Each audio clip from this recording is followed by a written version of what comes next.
அனைவருக்கும் வணக்கம். மூன்றாவது முறையாகவும் ஆளுங்கட்சியை ஆட்சிக்கு வந்திருக்கிறது. அரசும் அமைத்தாகிவிட்டது, அமைச்சரவையும் சொல்லியாகிவிட்டது.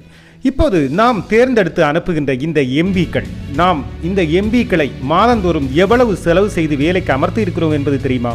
நாம் ஓட்டு போட்டு நமக்காக உழைப்பதற்கு போட்டி போட்டு வந்தவர்களை நாம் ஓட்டு போட்டு தேர்வு செய்தோம்.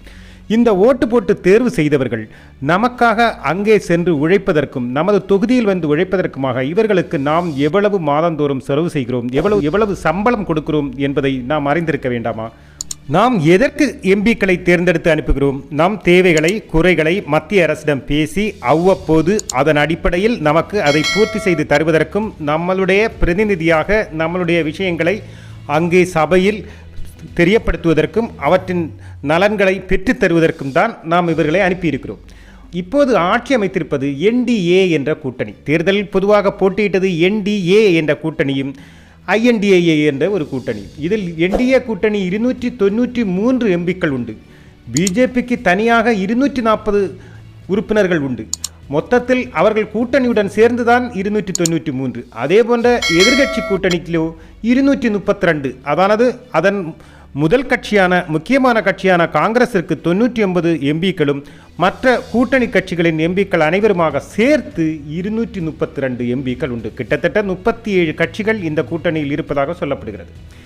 இவர்களுக்காக நாம் வழங்கும் சம்பளம் தான் மாதத்திற்கு 1 லட்சம் ரூபாய் ஒரு எம்பிக்கு வழங்கப்படுகிறது. உடனே நீங்கள் நினைத்துவிடக்கூடாது, இங்கு உள்ள ஒரு அரசு அலுவலர் கூட கிட்டத்தட்ட 1 லட்சத்தை நெருங்கும் சம்பளமும் அதற்கு மேலும் வாங்குகிறார்கள், இதெல்லாம் ஒரு சம்பளமா என்று. இதோடு முடியவில்லை, சம்பளத்தினூட சலுகைகளும் எவ்வளவு என்று பார்ப்போம். அதானது இந்த 1 லட்சம் ரூபாய் சம்பளம் என்பது 2018 தான் அதிகப்படுத்தி 1 லட்சம் ரூபாயாக கொண்டு வந்தார்கள்.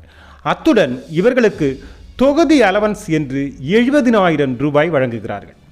இந்த 70,000 ரூபாயை வைத்துக்கொண்டு இவர்கள் தொகுதியில் செல்வதற்கும் வருவதற்கும், இவர்களுக்கு மேற்றப்பட்ட செலவுகள் ஏதாவது இருந்தால் அதை செய்வதற்கும் 70,000 ரூபாய் இவர்களுக்கு பாக்கெட் மணி போன்று இந்த 70,000 ரூபாய் தொகுதி நிதியாக வழங்குகிறார்கள். அதாவது தொகுதி அலவன்ஸ். இதோடு சேர்த்து இவர்களுக்கு அலுவலக அலவன்ஸ் என்று 60,000 ரூபாய் கிடைக்கும். அதானது இவர்களுக்கு ஒரு அலுவலகம் அமைத்து கொள்ளவும், அங்கு தங்களுக்கு ஒரு 1-2 உதவியாளர்களை வைத்து வேலை செய்து தங்களுடைய தொகுதி பணிகளை செய்வதற்காக இந்த 60,000 ரூபாய் கிடைக்கும். அடுத்து டெலிஃபோன் அலவன்ஸு, அலுவலகம் அலவன்ஸு போன்றவற்றிற்கு இதை செயல்படுத்திக் கொள்ள வேண்டும். அல்லாமல் பார்லிமெண்ட் கூட்டத்திற்கு இவர்கள் டெல்லிக்கு செல்லும் போது அங்கு தங்குவதற்கும் சாப்பாட்டிற்குமாக, அதானது பார்லிமெண்டில் இருக்கின்ற கேண்டீன் தவிர வெளியில் சாப்பிடுவதற்கும் இவர்களுக்கு அங்கு தங்குவதற்குமாக இவர்களுக்கு தினம் 2,000 ரூபாய் அலவன்ஸாக வழங்கப்படுகிறது. இது தவிர இவர்களுக்கு டிரான்ஸ்போர்ட் அலவன்ஸும் உண்டு என்பதையும் இங்கு குறிப்பிட வேண்டும். போக்குவரத்துக்கான அலவன்ஸும் இவர்களுக்கு கிடைக்கும். எம்பிக்கு மிக நெருங்கிய உறவினர்களுக்கு, அதானது மனைவி, குழந்தைகள் இல்லது அம்மா, அப்பா போன்ற நெருங்கிய உறவுகளுக்கு உள்நாட்டு விமான பயணத்தில் 34 தடவை பயணம் செய்யலாம் என்பதும் இங்கு கவனிக்க வேண்டும். தவிர ரெயிலின் முதல் வகுப்பை அவரின் அலுவலக நிமித்தமாகவோ அல்லது தனிப்பட்ட நிமித்தமாகவோ பயணம் செய்ய நேர்ந்தால் ரெயிலின் முதல் வகுப்பை பயன்படுத்தி கொள்ளலாம். அடுத்தது, எம்பிக்கள் ரோடு வழியாகத்தான் தங்கள் தொகுதிகளில் சுற்றி பார்க்கவோ அல்லது நலத்திட்டங்கள் செயல்படுத்தவோ அவர்கள் ரோடு மார்க்கமாக பயணிப்பதாக இருந்தால் மைலேஜ் அலவன்ஸ் என்ற அலவன்ஸ் வரை இவர்களுக்கு எழுதி பெற்றுக்கொள்ள முடியும்.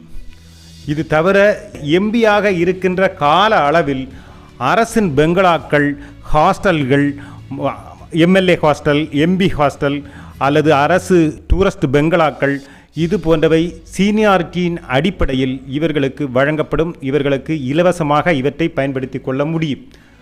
ஆனால் அப்படி நாங்கள் அரசு அலுவலகங்களையோ அரசு பெங்களாக்களையோ எங்கள் பணி நிமித்தமாக போகும்போது நாங்கள் பயன்படுத்துவதில்லை என்று இவர்கள் அதை காரணம் காட்டி இவர்களுக்கு 20,000 ரூபாய் வரை அலவன்ஸாகவும் பெற முடியும்.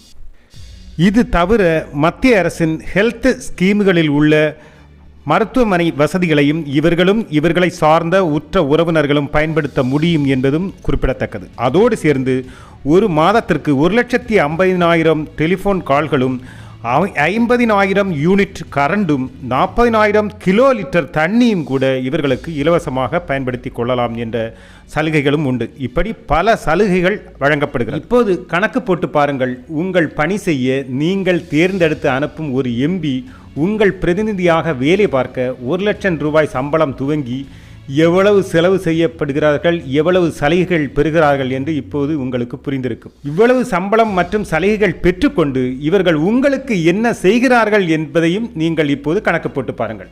ஆனால் ஒரு நிமிடம், நீங்கள் அப்படி கணக்கு போட்டு பார்க்கவும் அவர்களிடம் கேள்வி கேட்கவும் உங்களுக்கு தகுதியும் இருக்க வேண்டும் அல்லவா? அப்படி உங்களுக்கு தகுதி இருக்க வேண்டுமானால் நீங்கள் காசு வாங்கி ஓட்டு போடாதவராக இருக்க வேண்டும். ஜாதி பார்த்தோ, கட்சி பார்த்தோ, மதம் பார்த்தோ ஓட்டு போடாமல் திறமை பார்த்து ஓட்டு போட்டவராக இருந்தால்தான் உங்களால் அவரிடம் கேள்வி கேட்க முடியும். நீங்கள் கேட்ட கேள்விக்கு அவரிடம் பதிலும் இருக்க முடியும். இல்லையேல் அவரவர் அனுபவமே அவரவர்களின் குரு. வேறென்ன சொல்வது?